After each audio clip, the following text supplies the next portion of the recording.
There's some wonky things happening with inflation right now and over the past year. We're here to talk about it on Today in Mortgages.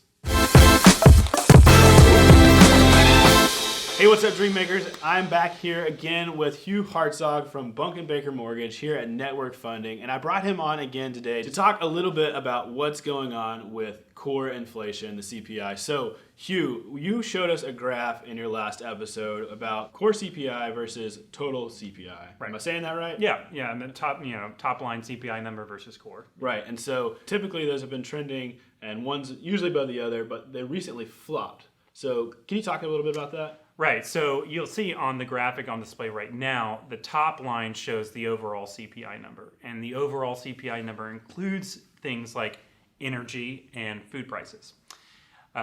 Economists will often exclude energy and food prices from the CPI to get a better measure of inflation because they know that food and energy prices have a lot of seasonality and they can fluctuate a lot. Gotcha, okay. So the core basically is comprised of things other than energy and food. And one of the big components of core is shelter costs. Where we're living. That's right. Yeah.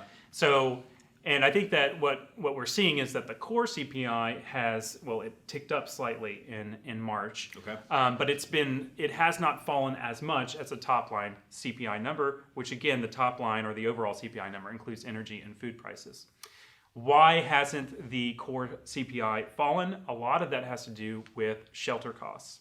So if you think about last year, back in April, May, June of last year, that's when inflation was very high and the Federal Reserve came out really strong. Came out very hawkish and said, look, we have to address this. And they started raising interest rates very aggressively. I remember. And so what that did is that forced mortgage interest rates up and that decreased home affordability of buying a home.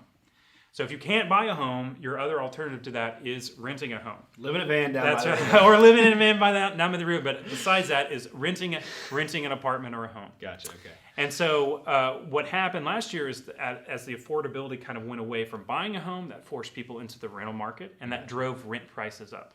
Now typically, you're in a lease for a year when you're renting. So we should start to see is that shelter costs should start to fall in the May, June, July timeframe, right? As the leases from a year ago start to get renewed. And we've already started to see data, for instance, from Redfin that shows that costs of rent have already started to fall in April and in March pretty significantly. Pretty significantly, and also the cost, home values are dropping a little bit, on the average across the nation. Right. It's different in certain markets. You definitely don't see nearly as much demand for home buying if you're just looking at just like the overall industry. Sure. Even though prices have come down depending on where you are in the market. So not all markets are the same, but prices have softened there. So we should start to see core CPI start to come down in the sort of later Q2, beginning of Q3 timeframe. Again, as those leases from a year ago start to get renewed and the new leases are lower cost. Yeah, and you talked about that core and including shelter, and it's how much percent of the overall? 43% of the core CPI is comprised of shelter costs. So when that drops, what we're going to see is that actual inflation number drop, hopefully significantly, which is going to trigger the Fed to say, hey, we've done what we've been trying to do. We're trying to get back down to 2%. Right.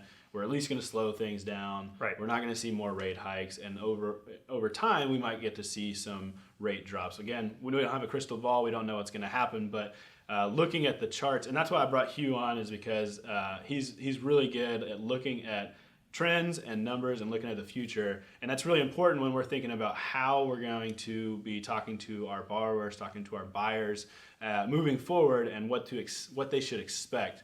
And so it's been super helpful for me to understand these things, having you present it this way, and I just want to share that with our audience as well, so we can look forward to what we will hopefully see. And like you said, Q2 going into Q3, inflation dropping significantly, and us hopefully getting back to a more normal market. So am I reading that right? Yeah, I think that's true. I mean, what the Fed is trying to do is decrease inflation. If we start to see a lot of progress, particularly on the core front of inflation, that's going to give the Fed the confidence that they've taken the policy as far as they need to, and allow them to sort of ease off, pump the brakes on raising rates, pause, and maybe even decrease rates, at least towards the end of the year. That's certainly what the market is expecting them to do. Whether that comes to fruition, we will see. Yeah, we're all, rubbing our crystal ball and wishing on lucky coins. So, well, hey, Hugh, thank you so much for being on today. Before we head out, I want to remind all you guys that we put together a free resource for all of you guys. When you're talking to your borrowers and you don't want to talk to them about numbers,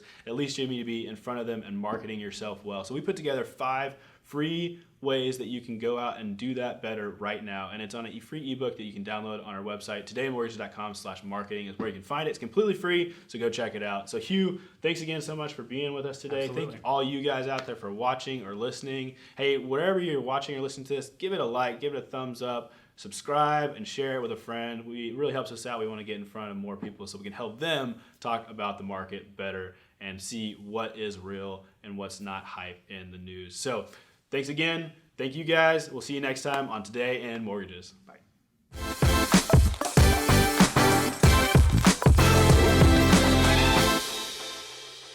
Today in Mortgages is produced by Network Funding LP, which is an equal housing lender, NMLS 2297. The content of this program is meant to be a commentary on mortgage and real estate news, and any discussion of rates and or products should not be taken as an individual mortgage or home buying advice or pricing estimates. And any commentary on this show should not be considered a promise to make a loan.